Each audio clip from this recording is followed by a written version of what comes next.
سورہ روم کے بارے میں 60 آیات کی یہ مکی صورت ہے۔ اعوذ باللہ من الشیطان الرجیم، بسم اللہ الرحمن الرحیم۔ ربی اشرح لی صدری ویسر لی امری واحلل عقدۃ من لسانی یفقہوا قولی۔ رب زدنی علما، رب یسر ولا تعسر وتمم بالخیر بک نستعین، رب ارحمہما کما ربیانی صغیرا۔ اللہم صلی علی محمد وعلی آل محمد وبارک وسلم۔ جی 60 آیات کی مکی صورت، جس میں جو اللہ کی نشانیوں کا ذکر اور اس سے پہلے دو بڑی اس زمانے کی سلطنتوں کی باہمی کشمکش میں رومیوں کی فتح کا ذکر، یہ اس کی بیس جو ہے ان پر ہے۔ اب ہوتا یہ تھا روم اور ایران سپر پاورز اس وقت کی، جیسے آج امریکہ ہے یا اور چائنا ہے، اس طرح، اور یہ آپس میں کبھی وہ غالب آ جاتے تھے، کبھی وہ غالب آ جاتے تھے، ایک دوسرے پر چڑھائی کرتے رہتے تھے۔ آپ بے شک اس کو نوٹ کرتے جائیں، روم جو تھا اس کے لوگ عیسائی تھے، اہل کتاب تھے، اور ایران جو تھا اس کے لوگ آتش پرست تھے، مشرک تھے۔ اب جو انڈرسٹوڈ بات ہے کہ روم کے ساتھ مسلمان جو تھے اہل کتاب ہونے کی صورت میں ان کے ساتھ تھے، اور جو مکہ کے تمام مشرکین تھے وہ آتش پرست ایران کے ساتھ تھے۔ اس کو پوری طرح ذہن نشین کر لیجئے۔ جب پیارے نبی صلی اللہ علیہ وآلہ وسلم کی نبوت کا دور تھا اور آپ کی تبلیغ کو، یہ پیارے نبی ابھی ہجرت نہیں کی، مکہ ہی میں موجود ہے، اور ہجرت کو 5واں سال تھا جب عیسائی مغلوب ہو گئے۔ گویا روم جو تھی، سلطنت روم، اس پر ایران کے بادشاہ نے حملہ کیا اور بہت سا علاقہ رومیوں کا اس نے اپنے قبضے میں کر لیا۔ ایسی صورت میں یہ ہوا کہ جو مکہ کے مشرک لوگ تھے وہ مسلمانوں کو بار بار ان کے طعنے دے کر تنگ کرتے تھے۔ اللہ جی نے سورہ روم میں اس کے بارے میں خوشخبری دی اور کہا کہ جلد وہ غالب آ جائیں گے رومی، کیونکہ یہ سلسلہ چل ہی اس طرح رہا تھا، کبھی روم غالب آ جاتا تھا، کبھی ایران غالب آ جاتا تھا۔ اب جب مشرکین مکہ نے تنگ کرنا شروع کیا اور اللہ جی نے کہا، اس وقت ناممکنات میں سے لگتا تھا جتنا زیادہ رومیوں کو پسپا کیا گیا تھا، ان پر بہت زیادہ ظلم کیا گیا تھا اور ایران پوری طرح ان پر قابض ہو گیا تھا، تو یہ ممکن ہی نہیں لگتا تھا کہ اگلے چند سالوں میں سلطنت روم جو ہوگی وہ ایران پر غالب آ جائے گی۔ ایسی صورت میں ابی بن خلف ایک شخص تھا، جب حضرت ابوبکر صدیق نے اس کو کہا کوئی بات نہیں، اگلے چند سالوں میں غالب آ جائیں گے رومی، تو جو ایک مشرک شخص جس کا نام ابی بن خلف تھا، اس نے حضرت ابوبکر صدیق کے ساتھ شرط لگا لی۔ اس نے کہا کہ اگر رومی غالب آ گئے تو 10 اونٹ میں تمہیں دوں گا، اور اگر ایران غالب آیا تو 10 اونٹ تم مجھے دے دینا۔ ایسی صورت میں حضرت ابو بکر صدیق نے اس کی شرط جا کے حضور سے ذکر کیا۔ اللہ کے حبیب فرمانے لگے 10 نہیں، تم 100 اونٹوں کی شرط لگاؤ، اور 3 سال نہیں بلکہ 9 سال کا وقت دو۔ ابھی تک شرط لگانے کی ممانعت نہیں تھی، اس لیے یہ سارا کام اس طرح طے پا گیا۔ ابی بن خلف اس بات پہ راضی ہو گیا کہ 100 اونٹ میں دوں گا اگر رومی غالب آ گئے تو ہوا کیا؟ اسی دوران ابی بن خلف فوت ہو گیا اور مسلمان ہجرت کر کے مدینہ آ گئے، اور یہ 8 سال کے بعد 8 سال میں رومی بادشاہ ہرقل نے بڑی اچھی سی تیاری کی، اور 8 سال کے بعد اس نے ایران پر حملہ کیا اور بہت کامیاب رہا۔ اور یہ وہ دن تھا جس دن غزوہ بدر کی فتح مسلمانوں کو نصیب ہوئی تھی، اور اس طرح اس سال مسلمانوں کو دوہری خوشی نصیب ہوئی تھی کہ بدر کے دن ہی مسلمان عیسائی سلطنت روم وہ ایران پر غالب آ گئی تھی۔ اب ہم اس کے بارے میں بات کرتے ہیں کہ اللہ جی کیسے یہ خوشخبری سناتے ہیں۔ 60 آیات کی یہ سورت الف لام میم سے شروع ہو رہی ہے، حروف مقطعات۔ غلبت الروم، روم غالب آ جائیں گے، یعنی جو غلبت کا مطلب ہے مغلوب ہو گئے، رومی مغلوب ہو گئے روم کی سرزمین میں، رومی فی ادنا اراضی، اپنے آس پاس کے علاقوں میں، وَهُمْ مِنْ بَعْدِ غَلَبِهِمْ سَيَغْلِبُونَ، وہ من بعد اس کے بعد، مغلوبیت کے بعد، غلبہم غالب بھی آ جائیں گے، سیغلبون ان قریب۔ اب بات ہمیں کیا سمجھ آئی کہ ابھی تو مغلوب ہو گئے رومی، اپنے آس پاس کی سرزمین میں، یعنی ان کی ساری زمین جو تھی آس پاس کی وہ ایران کے قبضے میں آ گئی ہے۔ لیکن اللہ جی آگے کہہ رہے ہیں وَهُمْ مِنْ بَعْدِ غَلْبِهِمْ، اور اس مغلوبیت کے بعد، سا کہتے ہیں ان قریب کے لیے، یغلبون، وہ پھر غالب بھی آ جائیں گے۔ جیسے میں نے آپ کو بتایا کہ اگلے چند سال میں یہ بہت ناممکن سی بات تھی، جتنی تباہی وہاں ہو چکی تھی۔ تو فی بضع سنین، بز کا مطلب جو لفظ ہے یہ ابتدائی 9 ہندسوں کے لیے استعمال ہوتا ہے، یعنی 10 جب دہائی بن جاتا ہے تو یہ ختم ہو جاتا ہے۔ بدی 9 سال کے اندر، یعنی چند سال کہا اس کا ویسے کہ چند سال کے بعد۔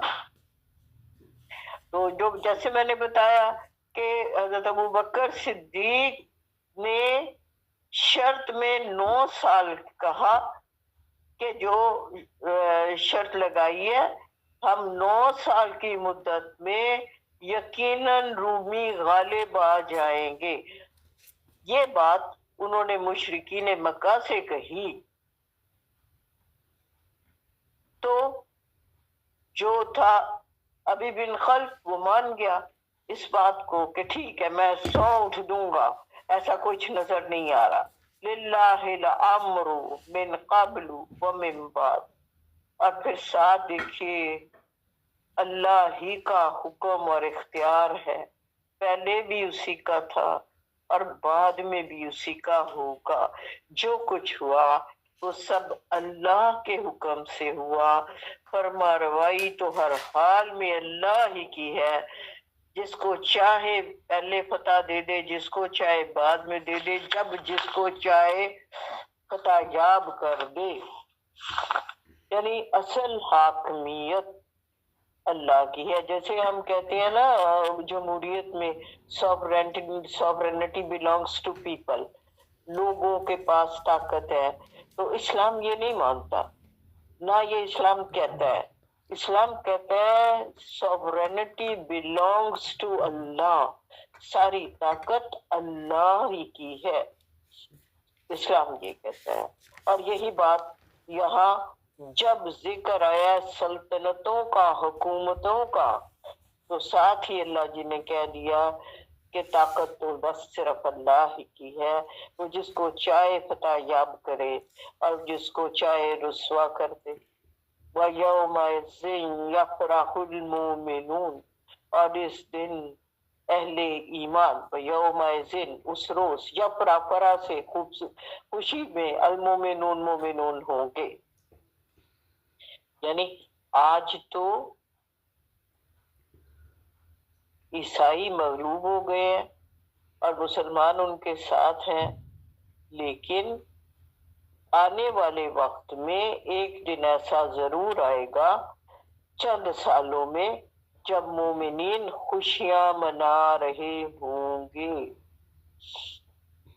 کہ آتش پرستوں پر، اہل ایمان کو، اہل کتاب کو، عیسائیوں کو فتح حاصل ہو جائے گی. بنصر اللہ، اللہ کی مدد سے. ینصرو، وہ وعدہ کرتا ہے، من یشاء، جس کی چاہتا ہے، یعنی جو وہ چاہتا ہے وہ وعدہ کرتا ہے. وَهُوَ الْعَزِيزُ الرَّحِيمُ، وہ بہت زبردست اور رحم کرنے والا ہے. آیت نمبر 6 پہ آ جائیے. وعد اللہ، اللہ کا وعدہ یہ ہے، لا یخلف اللہ. اب پہلے بھی پڑھتے ہیں لا یخلف المیعاد، یہ وہی ہے، نہیں وہ خلاف کرتا اپنے وعدے کے اللہ. ولیکن اکثر الناس لا یعلمون، لیکن اکثر لوگ اس کا علم نہیں رکھتے. اب دیکھیے یہ جو فتح کی پیشین گوئی ہے 614 میں یہ آیات نازل ہو رہی ہیں. حضور پر وہی 610 عیسوی میں ہوئی ہے، اور اس وقت 5 برس کا عرصہ گزر چکا ہے. اور ٹھیک 9 برس بعد یہ پیشین گوئی این رومیوں کو، ایرانیوں پر فتح نصیب ہوئی. اور یہ وہ دن تھا جس دن غزوہ بدر میں مسلمانوں کو اللہ کی مدد سے فتح ہوئی. یعلمون ظاہرا من الحیات الدنیا، یہ لوگ دنیا کی زندگی کے صرف ظاہر کو جانتے ہیں، یعنی کہ آخرت کی کوئی فکر نہیں ہے. دنیا میں جو کچھ ظاہری نظر آ رہا ہے بس صرف وہاں تک محدود ہے. وَخُمْ، اور وہ عن الاخرتی، آخرت سے، ہم غافلون، بالکل ہی غافل ہے. یعنی دنیا تو آخرت کی کھیتی ہے. دنیا ہمیں اس لیے دی گئی ہے کہ مقصد حیات یہی ہے کہ اس دنیا میں رہ کر آپ آخرت کی فکر کریں اور آخرت میں اپنا اچھا گھر بنا لیں. بابر بادشاہ کی طرح نہیں ہے کہ بابر باش کوش کے عالم دوبارہ نیست. یہ نہیں ہے ہماری زندگی کا مقصد. دنیا آخرت کے لیے، آخرت کمانی ہے، اور اس پر یقین بھی رکھنا ہے. ہم یوں کہو کہ ہمارا یقین یہ ہے کہ آخرت کا ایک دن کھڑا ہے جس میں ہمیں سب کو اللہ جی دوبارہ سے زندہ کر کے ہمارا حساب کتاب لیں گے اور ہم سے پوچھیں گے کہ دنیا میں کیا کر کے آئے ہو، جو میں نے کہا تھا ویسے زندگی گزاری ہے یا نہیں. لیکن ابھی آخرت اوجھل ہے، آنکھوں کے سامنے نہیں ہے. یہ بھی ایمان بالغائب ہے. اللہ نے کہا، پھر حضور نے کہا، اور ہمیں ماننا ہے. کسی نے دیکھی تو نہیں جنت نہ دوزخ، تو یہ ایمان بالآخرت ہے، یہ ایمان بالغیب ہے. اولم یتفکروا فی انفسہم، تو کیا یہ لوگ اپنی ذات میں غور نہیں کرتے؟ اب آپ نے دیکھنا ہے یہاں سے اللہ تعالی اپنی نشانیاں گنانے لگے ہیں کہ یہ نشانیاں ہیں، اگر تم غور کرو تو اللہ کی ذات تمہیں واضح طور پر سامنے اپنے نظر آئے گی. گو کہ وہ لاکھ پردوں کے پیچھے ہے، مگر پھر بھی اس کے وجود کا ادراک آپ کے اندر بھی موجود ہے اور پتے پتے میں موجود ہے. ما خلق اللہ السماوات والارض وما بینہما، جو کچھ بھی نہیں پیدا کیا آسمانوں میں اور زمین میں، اور جو کچھ ان دونوں کے درمیان ہے، وما بینہما، دونوں کے درمیان، جو الا بالحق، سوائے حق کے کچھ نہیں. وَأَجَلٍ مُّسَمًّى، اور ایک مقررہ وقت تک کے لیے ہے. یہ اللہ جی کیا کہہ رہے ہیں کہ یہ وہ حقیقت ہے کہ جو زمین و آسمان اور اس کے درمیان تمام چیزیں بنائی گئی ہیں صرف اللہ کی ذات نے بنائی ہے، اور ایک مخصوص مقرر وقت تک ہے. اگر کسی میں چشم بصیرت موجود ہے تو یہ کائنات کا نظام دیکھ کر آپ کو سمجھ نہیں آتی کہ سارا کچھ تو رب نے ہی بنایا ہے. اور سورہ آل عمران میں ہم نے اس کو ایسے پڑھا تھا، ربنا ما خلقت ھذا باطلا، اللہ نے کچھ بھی عبث پیدا نہیں کیا. آگے آ جائیے، وَإِنَّا كَثِيرًا، اور اس میں زیادہ تر من الناس، لوگ، بلقاء ربہم، ملاقات کی اپنے رب سے، لکافرون، منکر ہیں. اس سب دیکھنے کے باوجود کہ زمین و آسمان کا مالک رب ہے، اسی نے تخلیق کیا، جانتے ہوئے بھی سارے زیادہ تر لوگ آخرت کے دن کے منکر ہیں. بلقاء ربہم، رب سے ملاقات کب ہونی ہے؟ روز قیامت. تو اس دن کے منکر ہیں. اولم یسیروا فی الارض، کیا نہیں، سیرو سے یاد رکھے چلتے پھرتے، سیر کرتے، گھومتے پھرتے، فی الارض، زمین میں، فینظروا، اور نہیں دیکھا کیفا، کیسا، کانا ہو، عاقبت، انجام، الذین، ان سے پہلے، من قبلہم، جو پہلے تھے، یعنی قوم سمود، قوم عاد، اسی طرح فرعون، مخصوب قوم نوح. یہ سارا علاقہ عرب کا ہے جہاں پر یہ تمام قوموں کی بربادی کے نشان موجود ہیں. تو یہ اللہ پاک پوچھ رہے ہیں، اولم، پہلے آ گیا، کیا وہ نہیں دیکھتے؟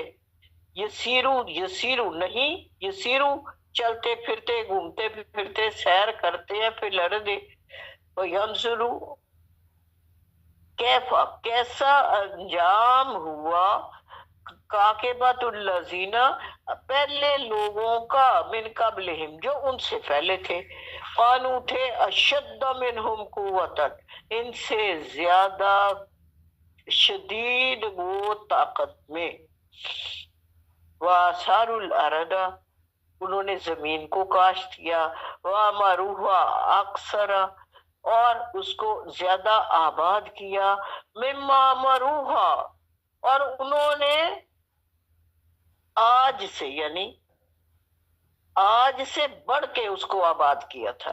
یعنی وہ قومیں آج جو قومیں ہیں ان سے کہیں زیادہ طاقتور تھیں، جسیم بھی تھیں اور ان کے پاس وسائل بھی بہت تھے، انہوں نے زمینیں بھی کاشت کی۔ آج اگر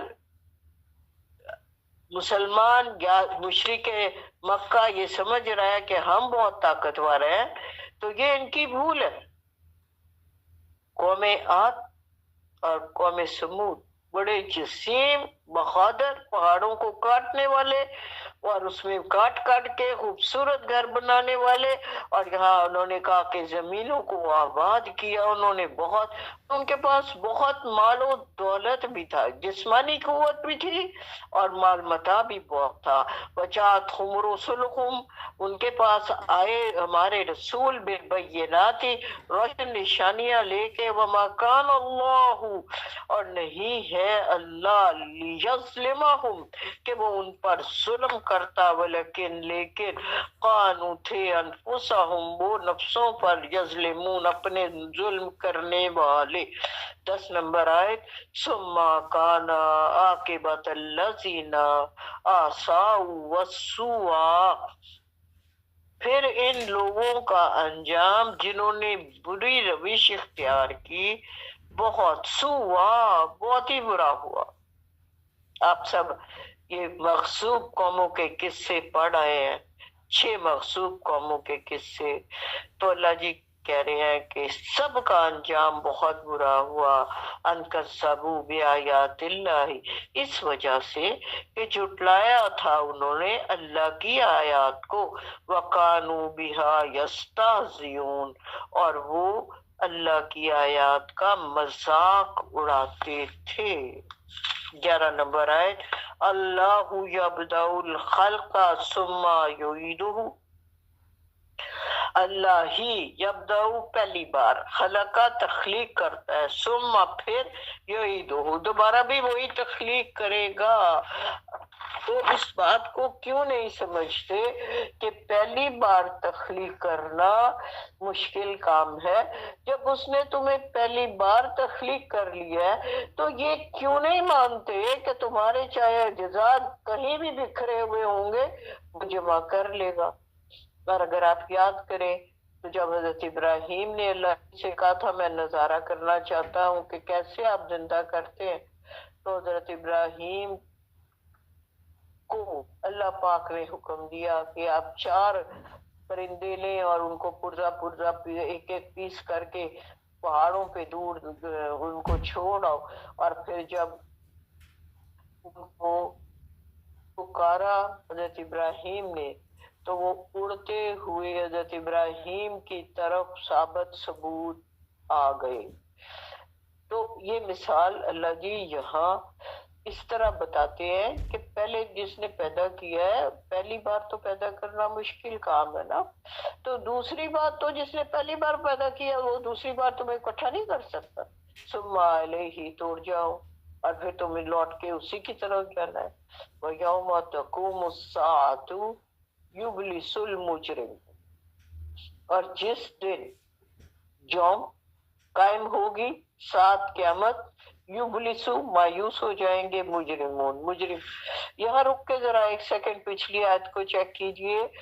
اللہ نے تو اپنے نبیوں کو یہ معجزہ دے دیا، حضرت عیسیٰ کو، کہ وہ مردے کو زندہ کر سکتے تھے، تو کیا وہ خود یہ نہیں کر سکتا کہ ساری کائنات کے لوگوں کو دوبارہ سے زندہ کرے؟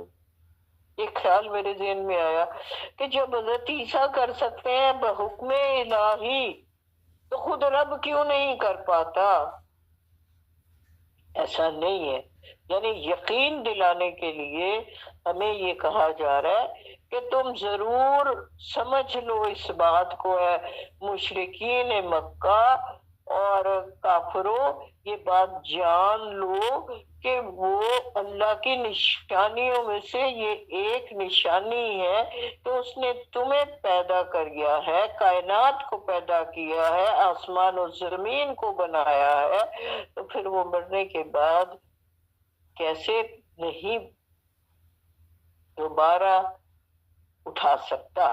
ابھی پیچھے آپ نے آیت پڑھی ہے کہ ظاہر پہ ان کی توجہ ہے صرف، تو اللہ جی یہ سمجھا رہے ہیں ظاہر پہ حالی مت رہو، تمہاری توجہ اگر ظاہر پہ ہے تو اس کے پیچھے بھی ایک دنیا ہے، اور آپ کو اس دنیا میں رہ کے اس دنیا میں جانا ہے جو غائب میں ہے۔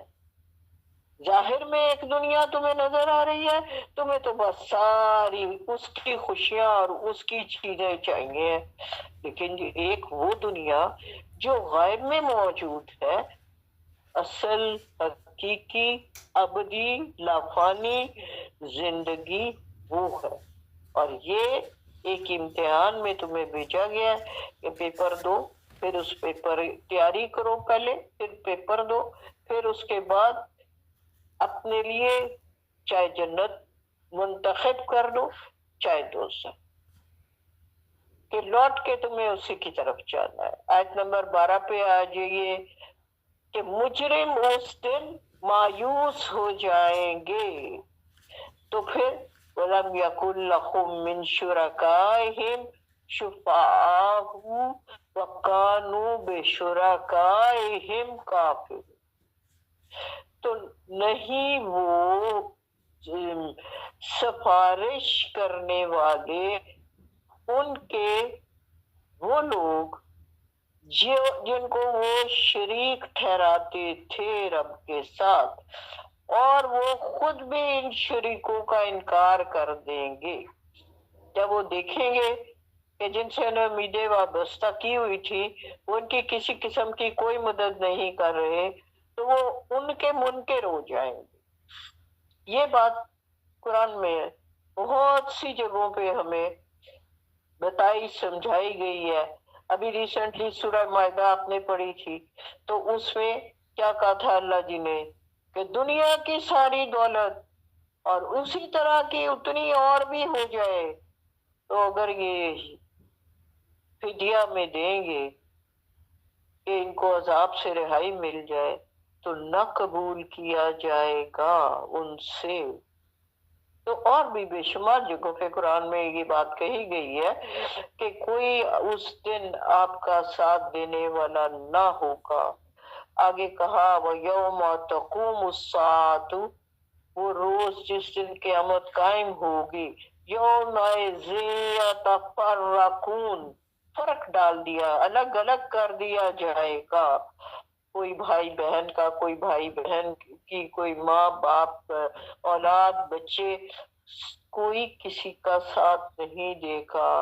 اور حدیث شریف میں آتا ہے نفسا نفسی کا عالم ہوگا۔ آیت نمبر 15 پہ آ گئے یہ فَأَمَّا الَّذِينَ، اور وہ لوگ آمنو جو ایمان لائے، وَعَمِلُوا الصَّالِحَاتِ اور صالح اعمال کیے، فَهُمْ فِي رَوْضَةٍ يُحْبَرُونَ، ایک خوبصورت باغ میں خوش و خرم ہوں گے، کر دیے جائیں گے یا ہوں گے۔ وَأَمَّا الَّذِينَ كَفَرُوا، اور وہ لوگ جنہوں نے کفر کیا، کذبوا بآیاتنا، ہماری آیات کو جھٹلایا، لقاء الآخرۃ، اور جھٹلایا آخرت کی ملاقات کو، فَأُولَئِکَ فی عذاب محضرون، ایک عذاب میں پکڑے ہوئے ہوں گے، حاضر ہوں گے۔ فسبحان اللہ حینا، تو تم اللہ کی شان سبحان پاکی بیان کرو، تم سونا شام کو بھی، وخینا اور تصبحون صبح کے وقت کو بھی۔ یہاں سے آیت نمبر 17 سے آپ کو پانچوں نمازوں کے اوقات میں اللہ کے حضور حاضر ہونے کا حکم ہے۔ وَلَهُ الْحَمْدُ، اور اسی کے لیے حمد ہے آسمانوں اور زمین میں، والارض، آگے وعشیا، اور رات کو، وحین تظہرون، اور ظہر کے وقت، یعنی تم اللہ کی حمد بیان کرتے رہو عشاء کے وقت بھی اور شام کے وقت بھی۔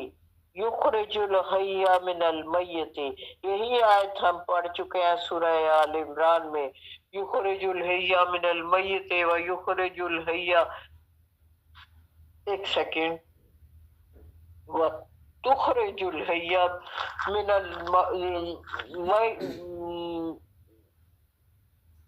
بتاتی ہوں ابھی،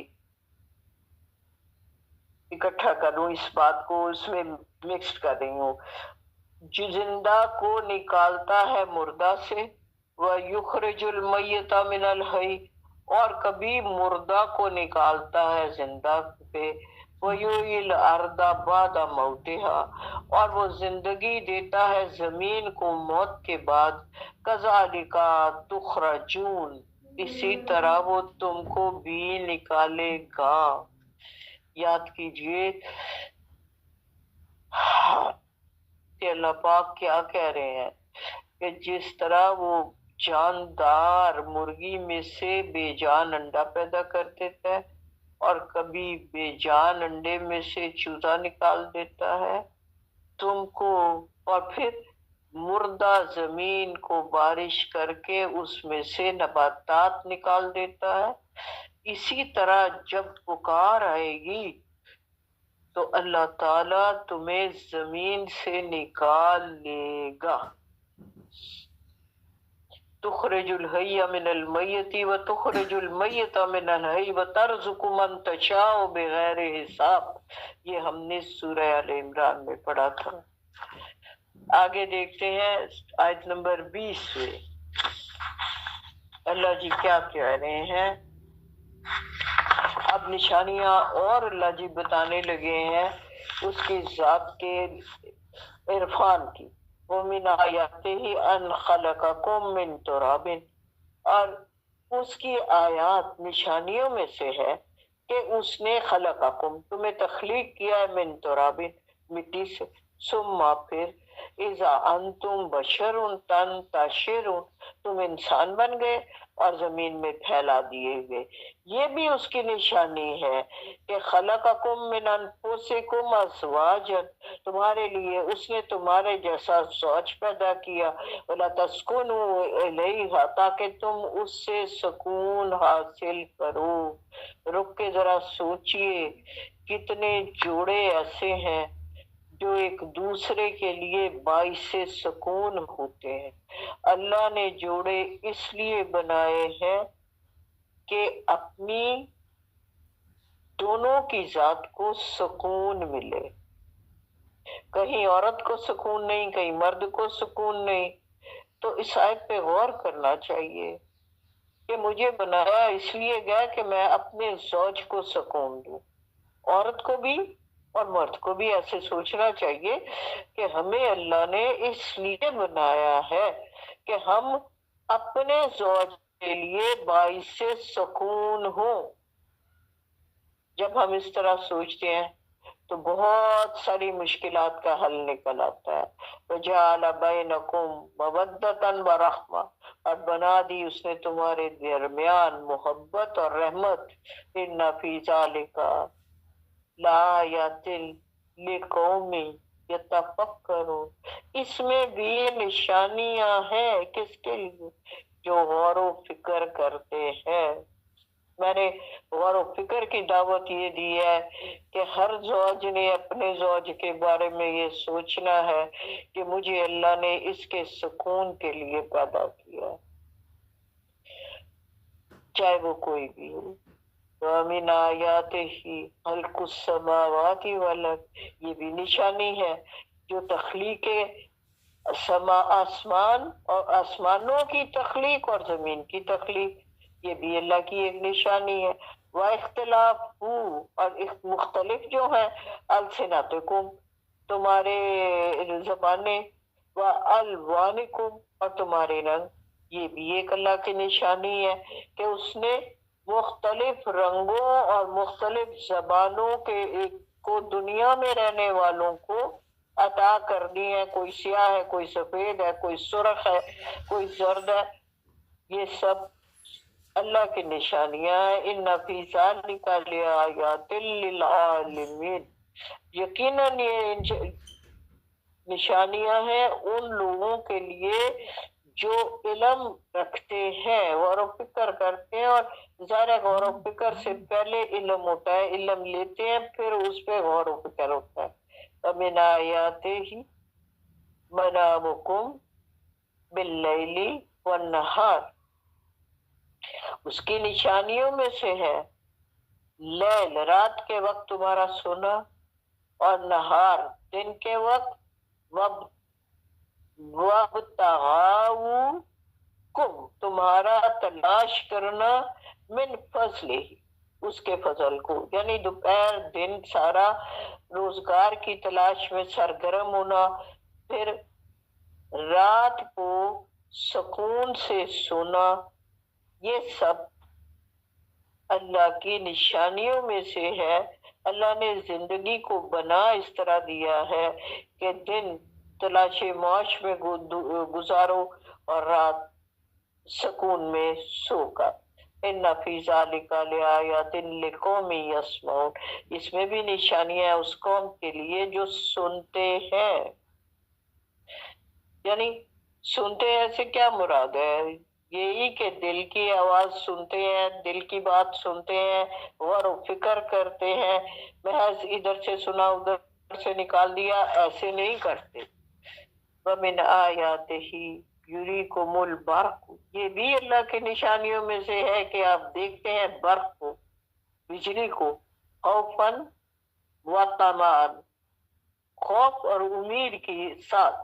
جب بجلی چمکتی ہے، بادل آتا ہے، تو پھر یہ خوف بھی ہوتا ہے کہ کہیں گر نہ پڑے کسی پر، اور یہ خوشی بھی ہوتی ہے کہ اب بارش آئے گی اور مردہ زمین میں جان پڑ جائے گی۔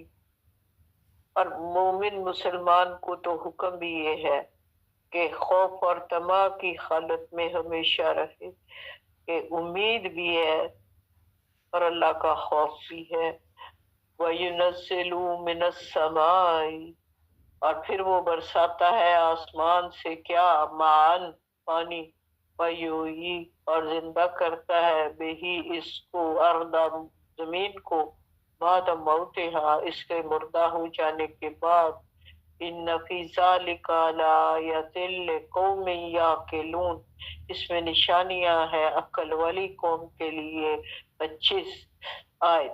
ومن آیاتہ ان تقوم السماء والارض بامرہ، اور اس کی نشانیوں میں سے ہے کہ زمین و آسمان اسی کے حکم سے ہے۔ اب دیکھیے نظام شمسی، آسمانوں کا تمام نظام، چاند سورج ستاروں کا، دن کا نکلنا رات کا آنا، اس کے علاوہ تمام اجرام فلکی، ایک لام انتہائی نظام، یہ سب اللہ کی واضح نشانیوں میں سے ہیں۔ ثم، پھر، اذا، جب، دعوکم، پکارے گا، دعوتن، ایک زور پکار سے، ایک ہی بار، من الارض، زمین سے، اذا، ان، تم، پھر تم، تخرجون، نکل پڑو گے۔ یعنی قیامت کے دن اللہ تعالیٰ جب کن فیکون کا ظہور ہوگا تو اس کے ایک ہی حکم سے پوری نسل انسانی زمین سے باہر نکل کر اللہ کے حضور حاضر ہو جائے گی۔ وَلَهُ مَنْ فِي السَّمَاوَاتِ وَالْأَرْضِ، اور اسی کا ہے جو کچھ آسمانوں اور زمین میں ہے۔ وَكُلٌّ لَهُ قَانِتُونَ، اس لیے کیا ہے کرنا سب کو اسی کی فرما برداری میں رہنا ہے، اسی کا تابع فرمان ہو کے رہنا ہے۔ اتنی نشانیاں تم نے دیکھ لی ہیں نا، یہ ساری کی ساری اللہ کی نشانیاں، تو پھر تمہیں بھی اسی کے حکموں کے تابع چلنا ہے۔ وَهُوَ الَّذِي يَبْدَأُ الْخَلْقَ، وہ جس نے پہلی بار تخلیق کیا، ثم، پھر، یعیدہ، دوبارہ بھی وہی، وَهُوَ أَهْوَنُ عَلَيْهِ، اور اس کے لیے یہ بالکل آسان ہے، مشکل نہیں ہے۔ اب دیکھیے جو تھے نا اہل عرب، وہ اللہ کے ذات کے منکر نہیں تھے، وہ تسلیم کرتے تھے کہ خالق اللہ ہے، کائنات اس نے بنائی ہے، اور اس لیے ان سے جب پوچھا جائے گا کہ زمین و آسمان کے کس نے پیدا کیا تو وہ ضرور کہیں گے اللہ نے۔ تو پھر کیا تھا؟ یا تو ان کو آخرت پر ایمان نہیں تھا، اور دوسرا وہ اللہ کے ساتھ دوسرے دیوی دیوتاؤں کو شریک ٹھہراتے تھے۔ تو اللہ، اور جب آخرت پر یقین نہیں ہے تو یہاں اللہ جی یہ کہہ رہے ہیں کہ جس نے پہلی بار تمہیں پیدا کیا اس کے لیے دوبارہ پیدا کرنا کوئی مشکل کام نہیں ہے، بالکل آسان کام ہے، وہ تمہیں دوبارہ بھی پیدا کر دے گا۔ وَلَهُ الْمَثَلُ الْأَعْلَى، اور اس کی شان تو بہت اعلیٰ ہے، فِي السَّمَاوَاتِ وَالْأَرْضِ، آسمانوں میں بھی اور زمین میں بھی، وَهُوَ الْعَزِيزُ الْحَكِيمُ، اور وہ زبردست حکمت کرنے بھی ہے اور حکمت والا بھی۔ زبردست کا لفظ جو ہوتا ہے نا، وہ عام طور پہ ان معنوں میں آتا ہے کہ وہ کچھ بھی کر سکتا ہے، یعنی وہ زبردست ایسا ہے کہ وہ عذاب علیم بھی کر سکتا ہے اور حکمت کے ساتھ تمہیں معاف بھی کر سکتا ہے، اور جو چیزیں اس نے تمہیں دی ہیں یہ ساری کی ساری نشانیاں اللہ کی نشانیاں ہیں۔ پھر تم پر لازم ہے کہ تم اس کی نشانیوں کو دیکھ کر اس کی ذات کا عرفان، اس کا ادراک، اور آخری بات جو اللہ نے کہی کہ اسی کے آگے جھک جاؤ، اسی کے تابع فرمان ہو جاؤ، جو وہ کہتا ہے اس کی بات مان لو، زندگی کے مقصد کو پہچان لو۔ مقصد کیا ہے؟ کہ دنیا میں رہ کر خالی عیش و آرام نہیں کرنے، دنیا میں رہ کر آخرت کی کمائی کرنی ہے، اور وہ ہوگی کیسے؟ اللہ کے حکموں پر عمل کر کے، یعنی پہلے اسلام، پھر ایمان، اور پھر محسنین۔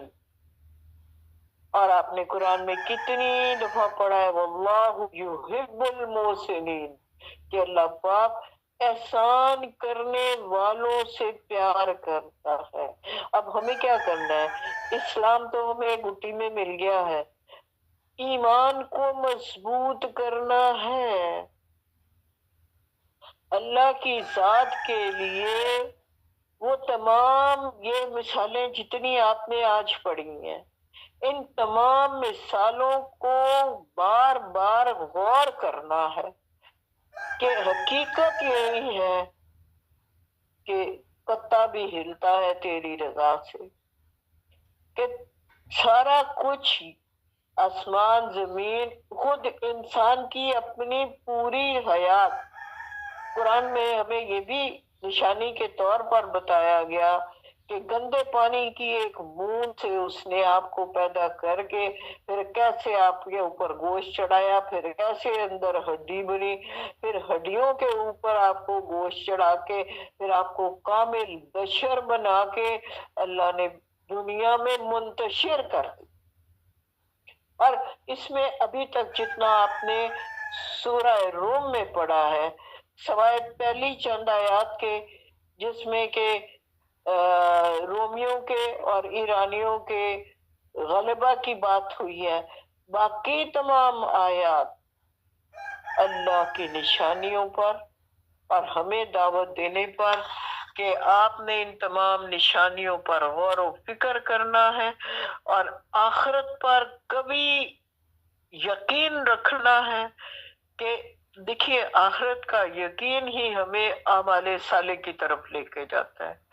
اگر ہمارا آخرت پہ یقین نہیں ہے تو ہم صالح اعمال کی طرف جا ہی نہیں سکتے۔ گویا یہ سب آپس میں جڑے ہوئے ہوتے ہیں، اور اسی طرح ہم جب اسلام قبول کر کے ایمان کو مضبوط کرتے ہیں اور اعمال صالح کی طرف جاتے ہیں تو پھر احسان کے درجے تک پہنچ جاتے ہیں اور اللہ تعالیٰ کو پیارے ہو جاتے ہیں۔ اللہ ان کو محبوب رکھتا ہے جو احسان کے درجے پر انسان ہوتے ہیں، وہ اللہ کے پیارے ہوتے ہیں، اللہ کے محبوب ہوتے ہیں۔ تو الحمدللہ الحمدللہ اللہ پاک اس رمضان کے حوالے سے ہمیں محسنین بننے کی توفیق دے۔ ایک ضروری بات یہاں اور کہتی چلوں کہ کیا کہا پیارے نبی صلی اللہ علیہ وآلہ وسلم نے کہ جس شخص نے ایمان اور احتساب، دو لفظ بولے، ایمان اور احتساب کے لیے رمضان کے روزے رکھے تو اس کے پچھلے تمام گناہ معاف کر دیے جائیں گے۔ اب کرنا کیا ہے؟ ہمیں ایمان کو مضبوط کرنا ہے۔ وہ کیسے ہوگا؟ اس کے لیے ہمیں کیا کرنا پڑے گا؟